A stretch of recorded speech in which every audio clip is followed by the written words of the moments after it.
दडगाव बाजारपेठेत आदिवासींच्या घामांची व्यापाऱ्यांकडून करोडोंची लूट। आम्ही किलोची भीक मागतोय का, तो आमचा हक्क आहे म्हणत आदिवासी शेतकऱ्यांचा आक्रोश। सातपुड्याच्या दडगावच्या तालुका बाजारपेठेत आदिवासींच्या घामांची व्यापाऱ्यांकडून करोडोंची लूट ही उघडपणे चालू आहे। या बाजारात आदिवासी शेतकरी मका, ज्वारी, बाजरी, तूर, उडीद तसेच अनेक प्रकारचे धान्य आणत असतात आणि आता तर चारोळी व आमसूलची उत्पादन सुरू असल्याने अनेक आदिवासी बांधव अहोरात्र मेहनत करून चारोळी व आमसूल विकण्यासाठी दडगाव येथे येतात। मात्र या बाजारपेठेत व्यापाऱ्यांकडून करोडची लूट होताना दिसत आहे। दडगाव बाजारपेठेत समान भाव नाही, प्रत्येक दुकानाचे स्वतंत्र भाव आहेत। वजन काट्यावर वजन व्यवस्थित करत नाही।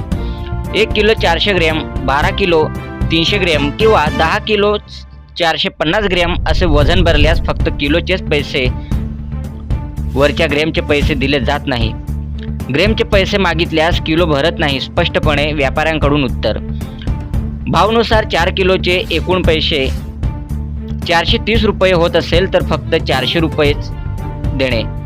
अशा प्रकारे आदिवासी बांधवांच्या घामांची करोडोंची लूट होत आहे। वैद्यमापन कायद्यानुसार ग्रॅमचा हिशोब द्यावाच लागतो, मात्र इथं तर चक्क 450 ग्रॅमच गायब होतात। वैद्यमापन शास्त्र अधिनियम 2009 नुसार 1 किलो बरोबर 1000 ग्रॅम आहे। खरेदी विक्री करताना 1 ग्रॅम पर्यंत मोजमाप हे बंधनकारक आहे। किलोच भरले पाहिजे असा कोणताही नियम नाही। उलट जास्त माप कमी पैसे देणे हा दाखलपात्र गुन्हा असून वरचे ग्रॅम भरत नाही असे सांगणे म्हणजे कायदेशीररित्या ग्राहकांची फसवणूक आहे। हा फक्त वजने मापे गुन्हा नाही तर आदिवासींची आर्थिक ॲट्रॉसिटी आहे। पिढ्यानपिढ्या ग्रॅमचे नियम सांगून कोट्यवधी रुपये व्यापाऱ्यांनी लुटले आहे। तहसीलदार अक्राणी व जिल्हाधिकारी यांनी सर्व परवानाधारक अडते व्यापाऱ्यांना नोटीस बजावावी।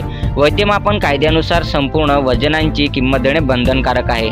वरच्या ग्रॅमचा हिशोब केला जात नसल्याचे आढळल्यास APMC परवाना तत्काळ रद्द करा अशी मागणी केली जात आहे। सातपुडा न्यूज वाहिनी, अक्राणी।